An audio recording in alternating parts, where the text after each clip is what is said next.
ጤና ይስጥልኝ። ሐምሌ 9 2018 ዓ.ም ከመረብ ሚዲያም አርዕስተ ዜናውን በማስቀደም ዕለታዊ መረጃዎችን የምናሰማችሁ ይሆናል። በሸዋ ጠቅላይ ግዛት ከካራ ለጎማ ቀበሌ እስከ አርሶ አምባ ዘንቦ በርግቢ ሙሉ ባህር ፈረደ ውሃ ቀበሌና በሸዋሮቢት ዙሪያ በተደረጉ የተቀናጁ መብረቃዊ ውጊያዎች በርካታ ያገዛዙ ወታደራዊ ኃይሎች እንዲሁም ቅጥረኛ የሚሊሻ አባላት የተገደሉና የቆሰሉ ሲሆን አንድ ስናይፐርን ጨምሮ በርካታ የጦር መሳሪያዎችን በፋኖ ቁጥጥር ስር መዋላቸው ታወቀም። ይህ በአካባቢ የነበረውን የአገዛዙን ወታደራዊ የደህንነት መረብ ሙሉ በሙሉ በመበጠስ የአካባቢውን ይዞታ በጽኑ መሰረት ላይ ያጠናከረና የጠላትን ዓይንና ጆሮ ያሳወረ ደማቅ ድል ሆኖ ተመዝግቧል። ተደምጦታላቸው።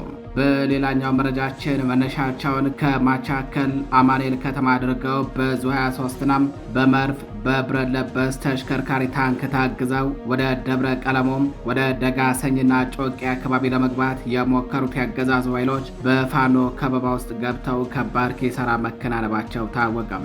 በአውደ ውጊያው በርካታ የጠላት ኃይሎች ሲደመሰሱም በርካታ የነፍስ ወከፍ መሳሪያዎችም ከነተተኳሾቻቸው በፋኖ ቁጥጥር ስር ውለዋል። አርበኞቹ በአንድ ጊዜ በአራት የተለያዩ አቅጣጫዎች በሰነዘሩት መብረቃዊ ጥቃት ያገዛዙን ወታደራዊ የደህንነት መረብ ሙሉ በሙሉ በመበጣጠስ አሽመድምደውታል። ታደምጡታላቸው። በሌላኛው መረጃችን ቀደም ሲል ህወሓት ለደህንነታቸው ዋስትና አልወስድም በማለቱ ምክንያት ለተከታታይ 2 ጊዜያት የጉዞ እቅዳቸው ተሰርዞባቸው የነበሩት በኢትዮጵያ የአሜሪካ አምባሳደር ኤርቪን ማሲንጋ ትናንት መቀሌ በመግባት ህወሓት ወደ ፕሪቶሪያው እንዲመለስ ቢያሳስቡም ዋሽንግተን የጣለችው የቪዛ ማዕቀብና ያገዛዙ የዲፕሎማሲ ጫናም ህወሓትን ከእጅ መስጠት ይልቅ መዋጋትን ብቸኛ የህልውና አማራጭ አድርጎ እንዲወስድና ወደ ጦርነት እንዲመራው እንደሚያደርገው ተጠቅሟል።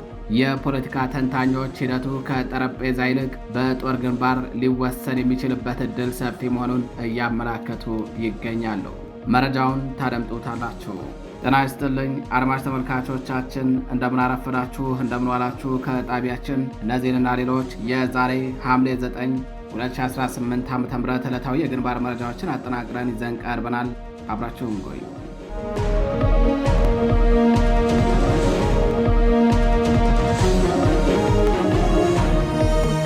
ወደ ቀዳሚው የግንባር መረጃችን እናልፋለን። በሸዋ ጠቅላይ ግዛት ከካራ ለጎማ ቀበሌ እስከ አርሶ አምባ ዘንቦ በርግቢ ሙሉ ባህር ፈረደ ውሃ ቀበሌና ሸዋሮቢት ዙሪያ ከባድ ውጊያ መደረጉ ታወቀም።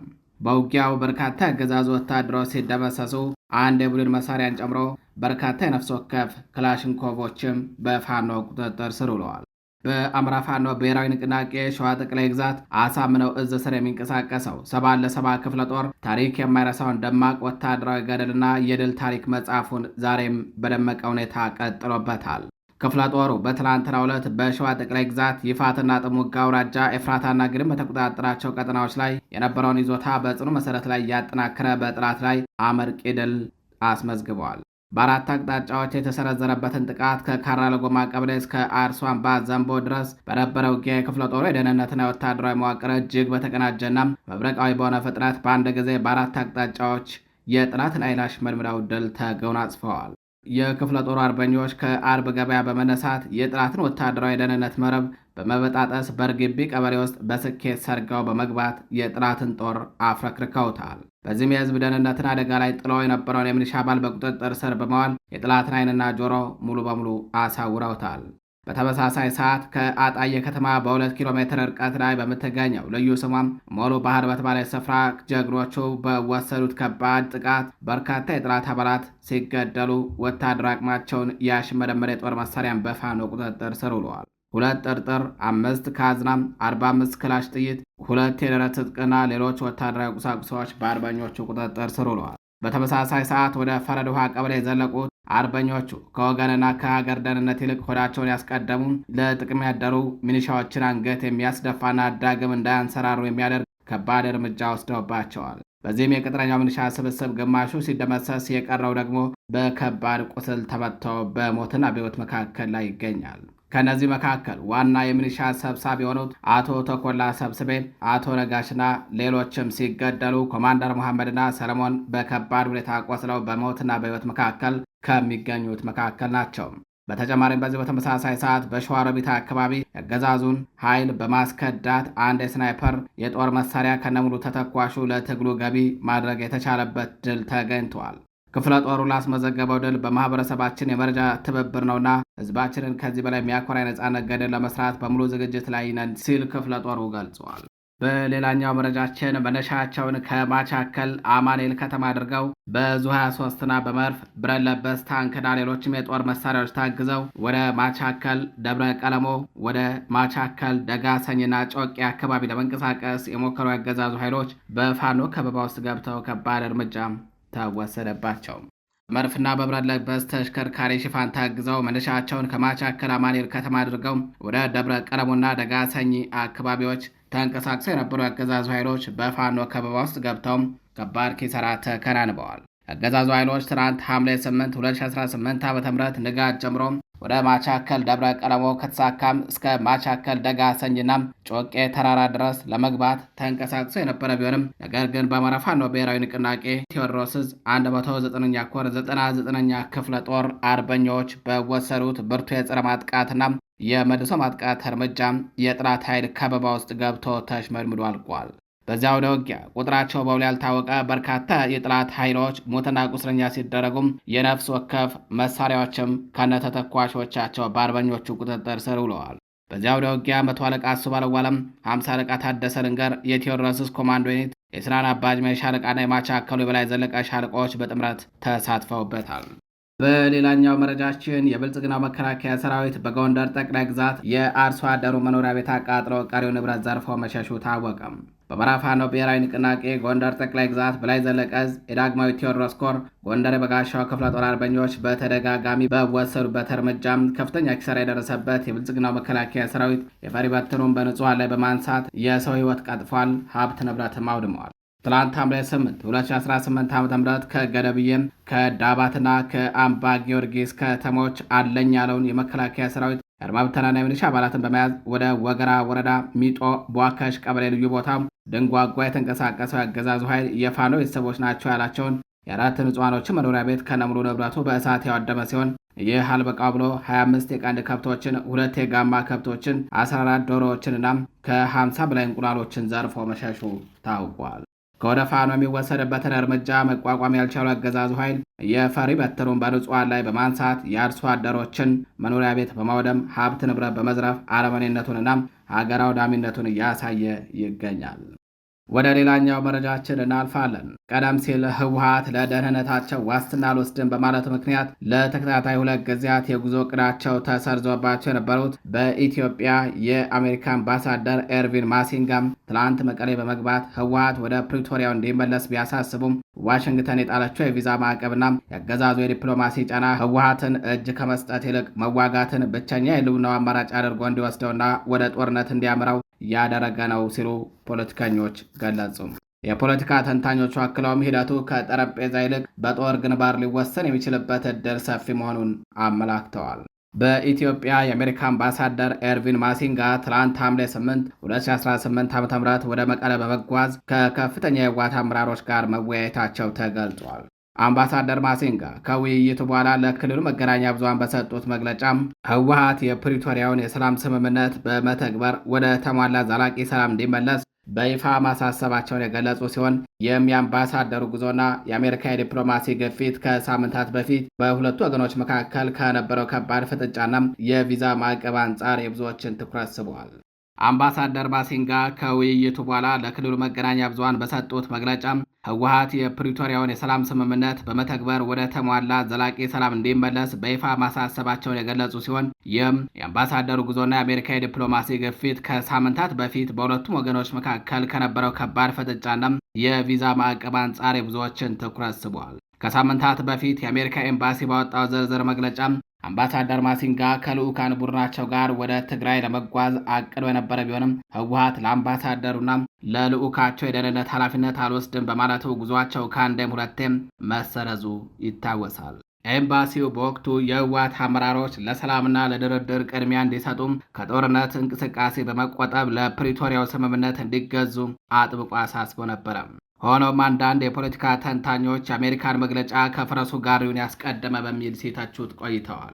አስቀድሞ በህወሓት አመራሮች ላይ የቪዛ ክልከላ ማዕቀብ የጣለው የአሜሪካ መንግስት ምናልባትም አዲስ ጦርነት ቢቀሰቀስ በዲፕሎማሲያዊ ካርድ የታሸም ተከታታይ መግለጫ ከማውጣት የዘለለ ጠንካራ ተግባራዊ ጫና ላይ ፈጥር እንደሚችል አመላካች ነው በሚል ተገምቷል። ይህ ሁሉ ሰጣ ገባና የደህንነት ዋስትና ጦት ባለበት ሁኔታም አምባሳደር ማሲንጋ ትናንት ሐምሌ 8 2018 ዓ.ም መቀለ በመግባት ከህወሓት ሊቀመንበር አቶ አማኑኤል አሰፋና አምባሳደር አዲስ ዓለም ባሌማ ጋር መወያየት ችለዋል። አምባሳደሩ ወደ ፕሪቶሪያ ስምምነት መመለስን በተመለከተ ላቀረቡት ጥያቄዎች አቶ አማኑኤል አሰፋ በበኩላቸው ድርጅታቸው ያለውን አቋም እንዳሳወቀ ገልጸው በእኛ በኩል ዛሬም ሆነ ነገ ችግሮችን በሰላማዊ ውይይት ለመፍታት ዝግጁ ነን፣ ለዚህም በተደጋጋሚ ጥሪ ስናደርግ ስንሰራ ቆይተናል የሚል የተለመደ ምላሽ ሰጥተዋል። የፖለቲካ ተንታኞች እንደሚሉት ህወሓት የፌዴራል መንግስት ጊዜ መግዣ ነው የሚለውን የፕሪቶሪያ ስምምነትን ሆነም ዳግመኛ በፖለቲካዊ መንገድ እንዲፈቱ የቀረቡ የድርድር ጥሪዎችን በተጨባጭ እንደ አማራጭ ላይቀበላቸው ይችላል። አሁን ባለው የኃይል አሰላለፍ፣ የኢኮኖሚ ተጨባጭ ሁኔታና የጦርነት አቅም ዙሪያ የሚቀርቡ ትንታኔዎች እንደሚያሳዩት ውሳኔዎች ከጠረጴዛ ይልቅ በጦር ሜዳ ሊወሰኑ የሚችሉበት እድል ሰፊ ነው። በተለይም የብልጽግናው አገዛዝ በአሁኑ ወቅት ካለበት መጠነ ሰፊ ውጥረት አንጻር አሜሪካ እያደረገች ያለችው የዲፕሎማሲያዊ ጫና እንዲሁም የአምባሳደሩ ጉዞ በአገዛዙ ግፊት የመጣ ፍላጎት ነው ተብሎ ሊወሰድ ይችላል። ይህንን አስመልክቶም የፖለቲካ ተንታኙ አቶ ጀዋር መሐመድ ከ2 ሳምንታት በፊት ባሰፈረው ትንታኔ የዩናይትድ ስቴትስ መንግስት በህወሓት አመራሮችና በቤተሰቦቻቸው ላይ የጣለው የቪዛ ማዕቀብ በሰሜን ኢትዮጵያ ዳግም ጦርነት እንዳይቀሰቀስ ከማድረግ ይልቅ ወደ ጦርነት የሚያመራውን መንገድ ይበልጥ ሊያፋጥነው ይችላል በሚል ገልጾታል። ጀዋር እንደገለጸው በአሁኑ ወቅት ህወሓት መዋጋት ወይንም እጅ መስጠት የሚሉ 2 ምርጫዎች ብቻ ከፊቱ ተደቅነዋል በማለት የፌዴራል መንግስቱ በበጀት ቅነሳና ወደ ትግራይ በሚገቡ መሰረታዊ ቁሳቁሶች ላይ በጣለው ከባድ ገደብ በፓርቲው ውስጥ በተፈጠረው መከፋፈልና በህዝቡ ዘንድ እያደገ በመጣው ቅሬታ ምክንያት የህወሓት አመራሮች ከእጅ መስጠት ይልቅ ዳግመኛ ጦርነት በመክፈት የፖለቲካ ህልውናቸው ለማስጠበቅ የተሻለ ዕድል እንደሚሰጣቸው ያመኑ ይመስላል ብለዋል። በዚህ አይነት የህልውና ስጋት ውስጥ ላሉ አመራሮች የቪዛ ክልከላ ማድረግ ተምሳሌታዊ እንጂ ትርጉም ያለው ጫና እንደማይፈጥርና አመራሮቹ ለፖለቲካዊ ህልውናቸው ሲሉ የቤተሰቦቻቸውን የጉዞ ዕድል መስዋዕትነት ከማድረግ ወደኋላ እንደማይሉ ፖለቲከኛው ሞግቷል። ጀዋር ማዕቀቡ ሙሉ በሙሉ በህወሓት ላይ ብቻ ያነጣጠረ መሆኑን በመንቀፍ የፌዴራል መንግስቱ ወደ ትግራይ እያደረገ ያለው ወታደራዊ ስምሪት እንዲሁም የጦር አዛዦች እያሰሙት ያለው የጦርነት ቅስቀሳ በአሜሪካ መንግስት እይታ ውስጥ አለመግባቱ ሚዛናዊነት የጎደለው ነው ሲሉ ትችቱን ሰንዝረዋል። ይህ የዋሽንግተን ውሳኔ የጠቅላይ ሚኒስትር አብይ አህመድ መንግስት ይበልጥ በድፍረትና በአግላይነት እንዲንቀሳቀስ የሚያበረታታ መሆኑን አስገንዝበዋል። ህወሓት ከጠረጴዛ ይልቅ በጦርነት የምናስከብረው ጥቅምና ፍላጎት ይገዝፋል የሚል እምነት ሊኖረው ስለሚችል አምባሳደር ማሲንጋ መቀሌ መገኘትም ሆነም የኤምባሲው ተደጋጋሚ መግለጫዎችና ማዕቀቦች መሬት ላይ አዲስ የሰላም ዕድል የመፍጠር ዕድላቸው ጠባብ መሆኑን ከወዲሁ ተገምቷል። የተከበራችሁ አድማጭ ተመልካቾቻችን መረጃዎቻችን እንደቀጠሉ ናቸው። ወደ ሌላኛው መረጃችን እናልፋለን። በብልጽግናው ፍቃድ የሀገሩን ሉዓላዊነት በጣሱት የሱዳን ፈጥኖ ደራሽ ኃይሎች ላይ የጉምዝ ታጣቂዎች እርምጃ መውሰድ መጀመራቸው ታወቀም። በመሐመድ ሐምዳን ደጋሎ የሚመራው የሱዳን ፈጥኖ ደራሽ ኃይል ታጣቂዎች የኢትዮጵያን ድንበር ጥሰው በቤኒሻንጉል ጉምዝ ክልል የጦር ካምፕ መገንባታቸውን ተከትሎም ራሱን የጉምዝ ነጻ አውጭ ብሎ የሚጠራው ታጣቂ ቡድን በወሰዱ አጸፋ እርምጃ ከባድ ኪሳራ ደርሶባቸዋል። የአካባቢ ነዋሪዎች አገዛዙ ለውጭ ወራሪዎች ከለላ በመስጠት የዜጎችን ደህንነት አደጋ ላይ ጥሏል ሲሉ በከፍተኛ ቁጣ እየከሰሱ ይገኛሉ። ከሱዳን ብሉ ናይል ግዛት ተነስተው ወደ ኢትዮጵያ ድንበር የተሻገሩት እነዚህ ታጣቂዎች በቤኒሻንጉል ጉምዝ ክልል ሰፍረው በነዋሪዎች ላይ ግድያ፣ ዝርፊያና አስገድዶ መድፈርን ጨምሮ ሰቅጣጭ የሰብአዊ መብት ጥሰቶችን ሲፈጽሙ መቆየታቸውን የደረሰን መረጃ ያመለክታል። የአካባቢው ነዋሪዎች ለመረብ ሚዲያ እንደገለጹት ታጣቂዎቹ በየሆቴሉና ሱቁ እየገቡ የሚጠቀሙበትን ንብረት ክፍያ ሲጠየቁም ብልጽግና ይክፈላችሁ በማለት ለባለቤቶቹ እንደሚመልሱ ተነግሯል። ይህ በእንዲህ እንዳለም የብልጽግናው አገዛዝ የውጭ ታጣቂዎቹን ድርጊት በዝምታ ከመመልከት ባለፈም ጥቃት ተፈጸመብን የሚሉ ነዋሪዎችን እያደነ በማሰር ለሄሜቲ ጦር ከለላ እየሰጠ መሆኑን ምንጮች አረጋግጠዋል።